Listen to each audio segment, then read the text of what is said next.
Halo semuanya, perkenalkan nama saya Noella Restumorang dari Universitas Pelita Harapan, Prodi dan Teknologi Laboratorium Medis, akan membahas sistem reproduksi dengan mata kuliah Anatomi Fisiologi Manusia oleh Bapak Ahmad Faurozi, JS, SSI, MSc.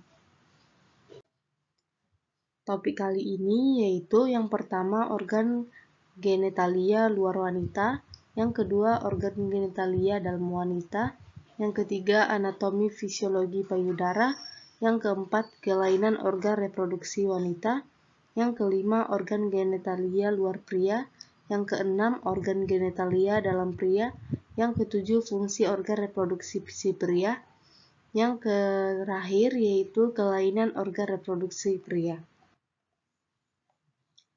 Organ genitalia luar wanita. Yang pertama, vulva.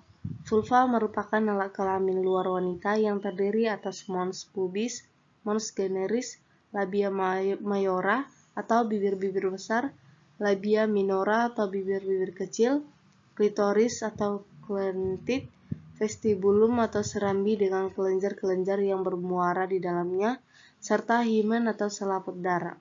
Terdiri atas yang pertama, mons pubis atau mons generis. Bagian ini menonjol yang meliputi bagian depan tulang kemaluan atau simfisis pubis dan terjadi jaringan lembab. Bagian ini sangat berperan dalam hubungan seksual dan dapat melindungi simfisis pubis saat koitus dari trauma. Yang kedua, labia mayora atau bibir besar. Bagian ini merupakan lipatan kulit yang paling tebal karena jaringan sukutannya banyak mengandung lemak. Jaringan syaraf yang menyebar luas menyebabkan labia mayora sensitif terhadap nyeri, suhu tinggi, sentuhan juga berfungsi selama rangsangan seksual.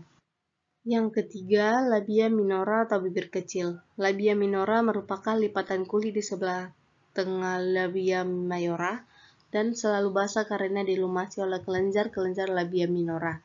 Akhir-akhirannya, syaraf yang sensitif banyak sekali terdapat pada labia minora dan ini penting dalam rangsangan seksual sehingga dapat meningkatkan erektinya.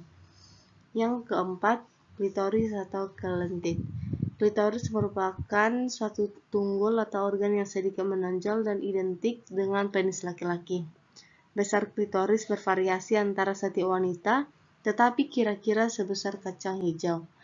Klitoris tertutup oleh periputium klitoridis dan terdiri atas gland klitoridis, corpus klitoridis, dan dua krura yang menggantungkan klitoris ke os pubis. Yang kelima, vestibulum atau serambi. Vestibulum merupakan suatu organ yang berbentuk seperti perahu atau lonjong dan dibatasi oleh labia minora kanan dan kiri. Sebelah atas dibatasi oleh klitoris dan di sebelah belakang oleh fontet. Yang keenam, himen atau selaput darah. Himen merupakan lapisan yang paling tipis dan menutupi sebagian besar introitus yang vagina. Himen bersifat elastis tetapi kuat karena terdiri atas jaringan ikat yang elastis dan kolagen. Ada bentuk himen yang tidak berlubang atau tertutup sama sekali. Himen bentuk ini disebut himen imperforata atau himen occlusivum. Yang kedua, perineum. Perineum merupakan daerah muskular yang ditutupi kulit yang membentang antara komisura posterior dan anus. Panjangnya rata-rata 4 cm. Pada persalinan, korpus perinei ini mudah robek sehingga episiotomi dapat dikerjakan pada waktu yang tepat dan cepat guna mencegah ruptur yang spontan. Selanjutnya, organ genitalia dalam. Organ genitalia dalam ini terdiri atas vagina atau liang sanggama, uterus, tuba uterina, dan ovarium. Terdiri dari yang pertama, vagina atau liang sanggama. Vagina adalah suatu saluran berbentuk pipa atau tabung yang merupakan suatu lorong yang melengkung ke depan dan terdiri atas muskulo membranosa yang menghubungkan antara vulva sampai uterus.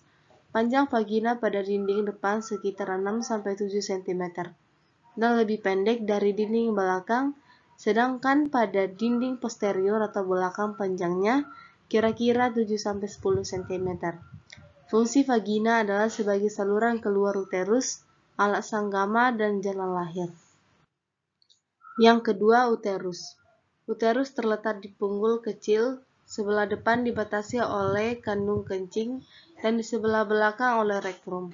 Bentuk uterus seperti advokat atau buah pir yang sedikit gepeng ke arah muka belakang. Uterus terdiri dua bagian utama, yaitu serviks dan korpus. Yang pertama, berikut ini beberapa ligamentum yang memfiksasi uterus. Yang kedua, ligamen cardinale atau ligamen McRae-Roth, ligamen transversum colli. Yang ketiga, ligamen sacroterium atau ligamen uterosacrale. Yang keempat, ligamen rotundum atau teres uteri. Yang kelima, ligamen latum. Yang keenam, ligamen infundibula velum. Yang terakhir, ligamen vesico-uterinum. Selanjutnya, siklus menstruasi dibagi atas 3, yaitu yang pertama fase proliferasi, yang kedua fase sekresi, yang ketiga fase fermentasi atau fase iskemia. Fase menstruasi, lama rata-rata menstruasi adalah 5 hari dengan rentan 3-6 hari. Dan jumlah darah rata-rata yang dihilangkan yaitu 50 ml atau rentang 20-80 ml, namun hal ini sangat bervariasi. Yang ketiga, tuba uterina. Tuba uterina keluar dari korpus uteri, terdapat pada bagian tepi ligamen latum, berjalan ke arah lateral, mulai dari kornu uteri kanan dan kiri, panjangnya 8-14 cm, dengan diameter kira-kira 0,6 cm. Tuba uterina terdiri dari sebagai berikut. Yang pertama, pars interstitialis atau intramuraris. Yang kedua, pars istemica. Yang ketiga, pars ampularis. Dan yang terakhir, infundibulum. Yang keempat, ovarium. Ovarium ada 2 di kiri dan kanan uterus. Ovarium terletak di fossa ovarica, yang merupakan suatu cekungan pada percabangan arteri iliaca eksterna dan arteri hipogastrika. Besar ovarium kurang lebih dari sebesar ibu jari tangan dengan ukuran kira-kira 4 cm. Lebar dan tebal kira-kira 1,5 cm.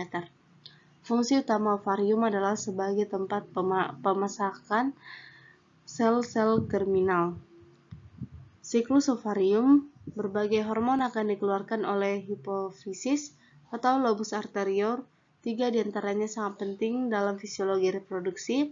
Ketiga hormon tersebut adalah follicle stimulus hormon atau FSH dan luteinizing hormon atau LH yang dikeluarkan oleh sel-sel beta dan sangat dibutuhkan oleh folikel yang selanjutnya menghasilkan estrogen, serta prolaktin yang dikeluarkan oleh sel-sel alfa melalui pengambilan darah perifer, FSH dan LH yang dapat dideteksi dengan radioimunisasi atau RIA. Yang kelima, pertumbuhan folikel. Folikel primer terdiri atas oosit primer yang berbentuk dari perkembangan oogonium melalui pembelahan mitosis selama kehidupan fetal. Bagian ini dikelilingi oleh sel-sel folikel yang merupakan selapis sel pipi. Perkembangan folikel ditandai dengan diferensiasi oosit primer, proliferasi sel-sel folikel, dan pertumbuhan teka folikuli dari stroma ovari. Yang keenam, ovulasi. Keluarnya sel telur atau ovum dari folikel de Graaff dan pecahnya folikel de Graaff disebut ovulasi. Terjadinya ovulasi ini dipacu oleh LH Sharp yang sangat kadang mencapai 1000 mU per mililiter plasma. Selanjutnya, anatomi fisiologi payudara. Yang pertama, anatomi payudara. Pada payudara terdiri 3 bagian utama, yaitu yang pertama korpus atau badan, yaitu bagian yang membesar. Yang kedua, areola, yaitu bagian yang kehitaman di tengah. Yang ketiga, papila atau puting, yaitu bagian yang menonjol di puncak payudara. Kelainan organ reproduksi wanita. kelainan yang terjadi pada sistem reproduksi wanita antara lain sebagai berikut. A. Gangguan menstruasi. Gangguan menstruasi dapat berupa dysmenorrhea atau sakit pada saat menstruasi. Gangguan pada lama dan banyaknya menstruasi seperti amenorrhea yang terdiri dari amenorrhea primer dan sekunder. Yang B. Endometriosis. Endometriosis merupakan kelainan yang ditandai dengan adanya jaringan endometrium di luar rahim. C. Kanker organ reproduksi merupakan pertumbuhan sel-sel abnormal. D. Kelainan bentuk dan ukuran yang didapat secara kongenital. E. Infeksi organ genitalia internal dan eksternal. Selanjutnya, organ genitalia luar pria.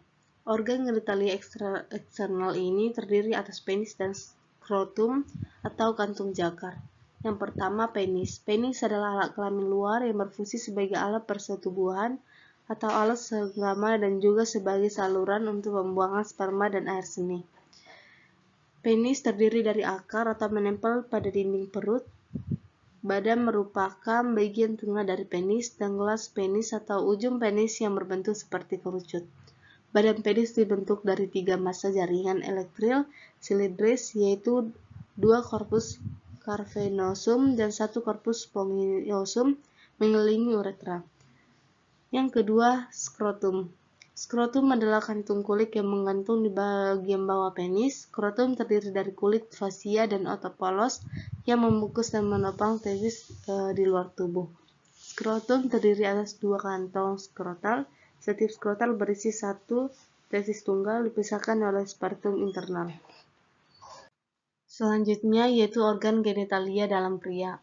Organ genitalia internal pria terdiri atas testis, saluran reproduksi, dan kelenjar kelamin. Yang pertama, testis. Testis atau buah jakar merupakan organ dengan fungsi ganda. Selain sebagai penghasil spermatozoa, juga merupakan organ hormon endokrin. Testis berjumlah sepasang terletak di luar tubuh, dihubungkan dengan tubulus spermaticus dan terletak di dalam skrotum. Hormon yang dihasilkan testis adalah hormon testosteron, yaitu hormon kelamin jantan yang utama. Yang kedua, saluran reproduksi. Saluran reproduksi pada pria terdiri atas ductus epididymis, ductus deferens atau saluran sperma, vesicula seminalis atau kantung sperma, dan ductus ejaculatorius atau saluran pemencaran. Saluran-saluran tersebut saling berhubungan satu sama lain membentuk satu kesatuan saluran reproduksi. Yang ketiga, kelenjar kelamin. Saluran-saluran kelamin dilengkapi oleh 3 macam kelenjar kelamin yang fungsinya menghasilkan sekret. Kelenjar-kelenjar yang melengkapi saluran kelamin itu terdiri atas vesicula seminalis, kelenjar prostat, dan kelenjar bulboureteral yang lebih dikenal sebagai kelenjar Cooper. Berikut adalah gambar kelamin dalam pria. Fungsi organ reproduksi pria. Yang pertama, proses spermatogenesis. Spermatogenesis adalah proses perkembangan spermatogonia menjadi spermatozoa dan berlangsung sekitar 64 hari atau lebih kurang 4 hari. Tahap akhir spermatogenesis adalah maturasi spermatid menjadi spermatozoa atau sperma. Yang kedua, mekanisme ereksi penis. Ereksi adalah salah satu fungsi vaskular korpus cavernosum di bawah pengendalian susunan saraf otonom. Jika penis lunak, stimulus simpatis terhadap arteriol penis menyebabkan konstriksi sebagian organ ini, sehingga aliran darah melalui penis tetap dan hanya sedikit darah yang masuk ke sinusoid cavernosum. Yang ketiga, kuantitas dan komposisi semen. Volume ejakulasi berkisar antara 1 mili sampai 10 mili. Dengan rata-rata 3 mili semen terdiri dari 90% air dan mengandung 50 sampai 120 juta sperma per volume. Sperma mencapai 5% volume semen. Semen diejakulasi dalam bentuk cairan kental berwarna abu-abu kekuningan dengan pH 6,8 sampai 8,8. Cairan ini segera berkoagulasi setelah ejakulasi dan mencair dengan spontan dalam 15 sampai 20 menit. Selanjutnya yaitu pengaturan hormon sistem reproduksi pria. Sistem reproduksi pria androgen utama yang diproduksi testis adalah testosteron. Testis juga mengekresi sedikit androstenedion yaitu prekursor atau estrogen pada laki-laki, dan hidrotestosteron atau DHT yang paling penting untuk pertumbuhan pranatal dan diferensiasi genitalia laki-laki. Pada janin laki-laki, sekresi testosteron menyebabkan terjadinya diferensiasi ductus internal dan genitalia eksternal, dan menstimulasi penurunan testis ke dalam skrotum selama 2 bulan terakhir gestasi. Saat pubertas dan setelahnya, testosteron bertanggung jawab atas perkembangan dan pemeliharaan karakteristik sekunder laki-laki, yaitu meningkatkan pertumbuhan dan perkembangan genitalia laki-laki. Bertanggung jawab atas pendistribusian rambut yang menjadi ciri khas laki-laki, pembesaran laring dan perpanjangan, serta penebalan pita suara sehingga menghasilkan suara bernada rendah, meningkatkan ketebalan dan tekstur kulit, serta mengakibatkan permukaan kulit menjadi gelap dan lebih kasar. Dan yang terakhir, kelainan organ reproduksi pria. Yang pertama, kanker testis. Yang kedua, epididimitis. Yang ketiga, mikropenis. Yang keempat, sterilitas. Yang kelima, kanker prostat. Yang keenam, undecided testis. Yang ketujuh, hipospadia. Dan yang terakhir, ambiguous genitalia. Demikian video pembahasan saya mengenai sistem reproduksi. Semoga video ini bermanfaat. Jika ada kesalahan dalam perkataan saya, mohon dimaafkan. Sekian dan terima kasih.